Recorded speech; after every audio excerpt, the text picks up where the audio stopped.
जय हिंद मित्रांनो, तर ज्यांनी पुणे सिटीला अर्ज केलेला आहे त्यांच्यासाठी हा व्हिडिओ आहे। तर आता पुणे सिटीला एकूण अर्ज किती आलेले आहेत, त्याच्यानंतर पुणे सिटीला पुरुषांचे अर्ज किती, महिलांचे अर्ज किती, category wise SC, ST, OBC, EWS सर्व कॅटेगरींना अर्ज किती आलेले आहेत आतापर्यंत, सामाजिक आरक्षणाला किती अर्ज आहेत, समांतर आरक्षणाला किती अर्ज आहेत, कॅटेगरी वाईज सर्व आपण डिटेलमध्ये पाहणार आहे।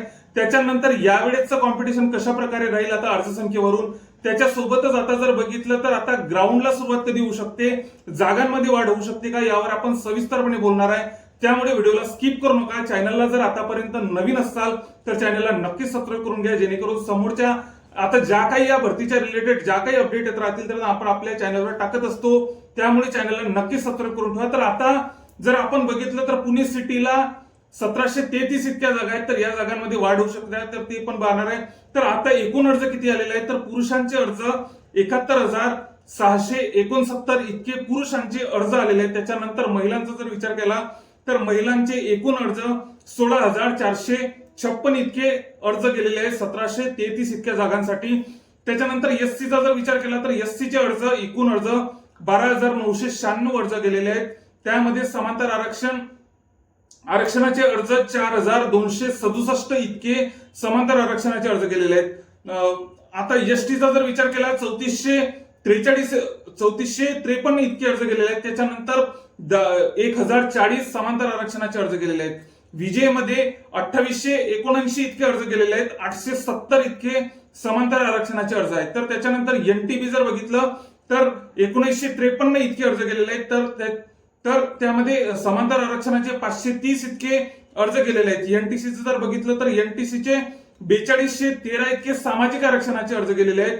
तर त्याच्यानंतर समांतर आरक्षणाचे 1511 इतके अर्ज गेलेले आहेत। एनटीडीचं जर बघितलं तर 2905 इतके अर्ज गेलेले आहेत सामाजिक आरक्षणाचे। त्याच्यानंतर समांतर आरक्षणाचे 967 इतके अर्ज गेलेले आहेत। एसबीसी कॅटेगरीचं जर बघितलं तर 637 इतके सर्वसाधारणचे अर्ज गेलेले आहेत। तर त्याच्यानंतर 269 समांतर आरक्षणाचे अर्ज गेलेले आहेत। ओबीसीचं जर बघितलं तर 17,553 इतके सामाजिक आरक्षणाचे अर्ज गेलेले आहेत। तर समांतर आरक्षणाचे 5,569 इतके अर्ज गेलेले आहेत। एससीबीसीचं जर बघितलं तर 7,776 इतके सामाजिक आरक्षणाचे अर्ज गेलेले आहेत। तर त्याच्यानंतर 3,267 इतके आपल्या समांतर आरक्षणाचे अर्ज गेले आहेत। ईडब्ल्यूचा जर विचार केला तर 2,450 इतके अर्ज गेलेले आहेत आपल्या सामाजिक आरक्षणाचे। तर 755 इतके अर्ज समांतर आरक्षणाचे गेलेले। ओपनचा जर विचार केला तर 9,414 इतके ओपनचे सामाजिक आरक्षणाचे अर्ज गेलेले आहेत।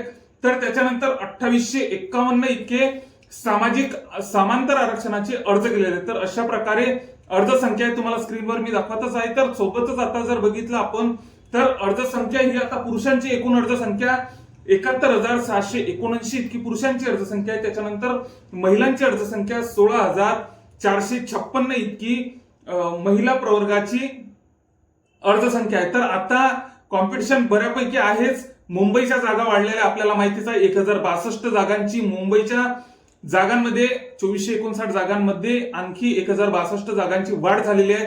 तर आता पुणेला वाढ होऊ शकते का, तर पुणेला पण शक्यता भरपूर आहे पुणेला, कारण की मागच्या भरतीमध्ये 0 जागा होत्या, कारण की 2024 मध्ये पुणे सिटीला जागाच निघाल्या नाही। त्यामुळे या भरतीमध्ये नक्कीच जागा वाढतील असं वाटते, भरपूर प्रमाणात शक्यता आहे। पोलीस स्टेशन पण वाढलेले आहे, तर त्यामुळे पुणे सिटीला जागा वाढण्याची शक्यता आहे।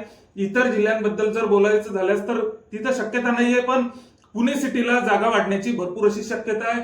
तर अशा प्रकारे अर्ज संख्या ही आलेली आहे। मागच्या कट ऑफचा जर आपण विचार केला त्याप्रमाणे जर आपण कट ऑफचा विचार केला, पेपर पॅटर्नचा जरी विचार केला तर आपल्याला आता मागच्या भरतीमध्ये 720 इतक्या जागा होत्या 2023च्या भरतीमध्ये, तर यावेळेस 2-2.5 पट जागा शिल्लक आहे, जास्तीच्या आहे, म्हणजे 1733 यावेळेस जागा आपल्याला माहितीच आहे।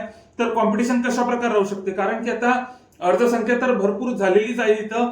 तर आता कॅटेगरी वाईज पण बघितलं, पण आता यामध्ये आपल्याला टोटल कशा प्रकारे करावी लागेल, त्याच्यानंतर आपल्याला ग्राउंडला किती मार्क्स घ्यावे लागेल यावर आपण सविस्तरपणे एक स्पेशल व्हिडिओ बनवणार आहे। त्यामुळे आपल्या चॅनलला पुणे सिटीला ज्यांनी अर्ज केलेला आहे त्यांनी नक्कीच सबस्क्राईब करून घ्या, जेणेकरून समोरचे जे पुणे भरतीच्या पुणे शहरच्या रिलेटेड ज्या काही अपडेट येत राहतील तर त्या मी नक्कीच तुमच्या पर्यंत नक्कीच पोहोचवणार आहे। त्याच्या सोबतच जर आपण विचार केला तर पुणे सिटीच्या ग्राउंडला पण 11 फेब्रुवारीच्या नंतर नक्कीच पुणे सिटीच्या ग्राउंडला सुरुवात होऊ शकते। तर आपली तयारी ही नक्कीच चांगली ठेवा। सोबतच आपल्या अभ्यासाची गती असो की आपल्या ग्राउंडची गती असो चांगली वाढवून ठेवा। जागा हे वाढण्याची शक्यता आहे, जागा वाढू शकता। पॉझिटिव्ह राहा व या भरतीला नक्कीच चांगले सामोरे जा। सोबतच आता आपलं पुणे सिटीवर सविस्तर असा जिल्हा विशेषचा व्हिडिओ बनवणार आहे। त्याच्या सोबतच आता पुणे सिटीचा कट ऑफ, अंदाजित कट ऑफ कशा प्रकारे लागू शकतो या 1733 जागांमध्ये, तर त्यावर पण आपण सविस्तरपणे व्हिडिओ बनवणार आहे। त्यामुळे चॅनलला नक्कीच सबस्क्राईब करून घ्या। सोबतच आता जर आपण बघितलं तर आता यामध्ये आता आपल्या समोर सामाजिक आरक्षण, समांतर आरक्षणामध्ये किती किती अर्ज आलेले आहेत तर ते आपण डिटेलमध्ये पाहिलेच आहे। आता कट ऑफ वरती, आता अंदाजित कट ऑफ वरती आपण नक्कीच पुढच्या व्हिडिओमध्ये भेटू। जय हिंद।